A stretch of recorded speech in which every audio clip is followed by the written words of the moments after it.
again, and welcome back to Mimsy Park. Today we are coming out with another movie review. I promise the channel is not turning into movie reviews only, but until they just open everything back up, we're gonna go ahead and be sticking to movie reviews. Believe me, I want to get out and go see ghost towns as much as you guys probably want me to mix these videos up. But today we are going to be reviewing 2010's The Invisible Man, starring Elisabeth Moss. I do want to say from the very beginning that I did actually enjoy this movie. The issues that I have are not so much the movie itself or any really thematic elements. Elisabeth Moss is amazing in this movie. The acting is really well done. The cinematography is great, and not just the lighting, but I mean the camera movement, the way it builds suspense. This movie is pretty suspenseful and unnerving just from beginning to end. But as many things as it is, there are also a lot of things that it is not. It is not a horror movie. It's a thriller that really wants to be a horror movie, I think, but it's a thriller. It's also not a movie about the Invisible Man. Not in the way that we would think of it. This is the Invisible Man adjacent. This is the Invisible Man with a feminist twist on it. This is the whole political thing. We're politicalizing everything now. And I feel like this movie is a really good example of how really all you have to do is make a movie have a message that adheres to any current political movement going on, and you're gonna get accolades for it. You're gonna get good reviews for it. This movie is not as good as everyone is making it out to be, and everybody's making it out to be this amazing movie because it's a domestic violence movie. That's what it is. They took the idea of the Invisible Man and they made a domestic violence movie out of it. The Invisible Man from the original story is about a scientist that takes a potion, because we're talking about the early 1900s. And then it was updated accordingly every time they re-released The Invisible Man, but it's always maintained a similar premise. The main scientist is always a bit arrogant and everything like that, but he doesn't usually become the villain of the movie until he's become invisible, and one way or another his psyche starts to break. And it's a comment on the fragility of the human psyche or how easily it can really go wrong. He's just evil from the get-go, and he gets a suit that makes him invisible. It's basically a really watered down supervillain, pretty much. I mean, there's nothing Invisible Man about this movie. Now, with that said, and we're gonna come back to all of that, Elisabeth Moss is great in this movie. She really is. She does an amazing job in this movie. All the actors really do an incredible job in this movie. But I'm really torn with The Invisible Man because it is a good movie, just not in the context of The Invisible Man. It's a great domestic violence story. It is a crappy version of The Invisible Man because you just used the idea of The Invisible Man to make a domestic violence movie, because we're going through this whole era of film right now where we have to politicalize everything. Everything's a political movement. Everything's a political message.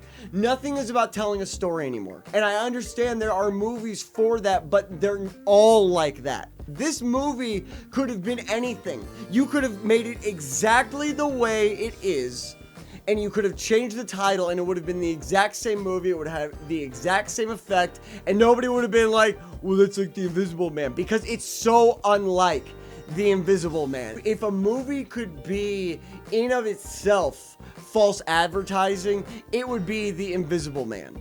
But I could really get over all of that. And this doesn't really comment on the movie so much as it does the environment surrounding it and the reviews and everything, if it weren't so overhyped. This movie's made out to be terrifying. It absolutely isn't. It's not scary at all. It's suspenseful, but it's never scary. Now, you could go one way or the other with that. You could come from the angle where domestic violence is terrifying in of itself, and I do think it does a very good job commenting on domestic violence. They're just making it out to be this groundbreaking film, and it really isn't a groundbreaking film. It is a well-executed film in every sense of the way. It's written well, it's acted well, it's directed well. The movie itself is a very good movie. The problem is you're calling it The Invisible Man when it's got almost zero to do with The Invisible Man. I'm going to say go watch The Invisible Man because it is a very good movie, but do understand that this is not The Invisible Man. Not even one little tiny bit. This movie undercuts itself because it tries to sell itself as something that it's not. The whole movie does start off on a really strong note, but the movie really tapers off and really starts to fall in excitement, in my opinion, the further you get into the movie, simply because you realize this is not about The Invisible Man. This is a movie about domestic violence, which is not new, by the way. Again, though, I did enjoy this movie. It is a good movie, and a lot of this has to do with Elisabeth Moss. She does an amazing job making you feel the way she's feeling, making you feel for her. She just nails this role right on the head. But everybody in this is really good. Even the ending is a twist ending. I actually really liked the ending. I did have a few issues that are a little specific, like at the very beginning when she turns around because the dog's got the collar on and she's literally out the door already. Who knows? I could just be heartless. I mean, I think we can all tell at this point I'm kind of a jackass. I wouldn't have turned around to take a collar off a dog. You're out the door already in this horrible situation. Get away from this dude. You're leaving the dog anyway. You're leaving the dog in his custody and you care about the collar, and that's the thing you're gonna risk? My other issue is at the end where she goes, surprise, you're very much still being bugged. But that was the thing, is there weren't a lot of plot holes in this movie. The writing was very well done. This is very well written. It's filmed well, it's directed well. Everything about this movie is really good except the way, basically except the way that it's marketed. It's a very good movie. It's just not The Invisible Man, and I think that's where the big problem is. But as I said before, do go watch this movie. It is a good movie. Just don't go into it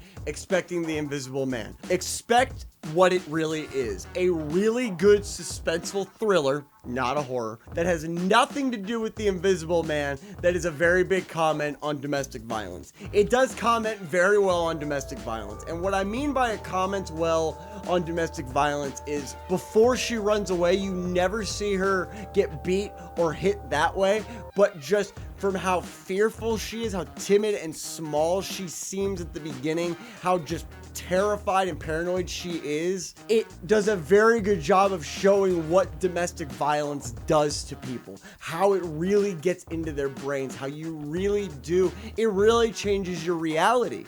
And so it almost feels like by calling it The Invisible Man, you're not just doing a disservice to The Invisible Man, you're almost doing a disservice to the movie itself. But that's going to do it for this episode of Manic Movie Reviews. I really do hope that you enjoyed this review. I hope that you enjoy The Invisible Man. I really do, because it is one of those movies, as soon as it was over, I looked at Brittany and I went, I have so many mixed feelings right now.